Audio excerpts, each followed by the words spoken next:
माझी आई मला सांगत होती, ज्या वेळेस आमच्या आजीनं आमच्या आईला म्हणजे आमच्या वडिलांना वायली काढलं होतं, वेगळं काढलं होतं, त्यावेळेस फक्त एक निठवं माहिती आहे तुम्हाला? ते पीठ मोपत होते जुन्या काळामध्ये, पीठ धान्य मोजण्यासाठी माप असायचं. ते फक्त एक निठवं भरून पीठ आमच्या आईला दिलं होतं आणि एक तवा दिला होता.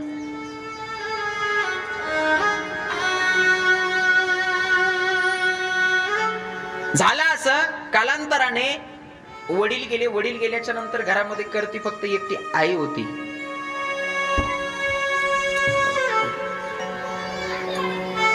भाऊ त्यावेळेस 9वीच्या वर्गामध्ये शिकत होता. वडील वारले, परिस्थिती गरिबीची, घरात खायला सुद्धा काही नव्हतं. म्हणून भावानं त्यावेळेस पुण्याला कंपनीत काम केलं. भाऊ पुण्याला निघून गेला. एका दिवशी सहज आमच्या गावामध्ये दररोज हरिपाठ व्हायचा. दररोज जुने वारकरी माणसं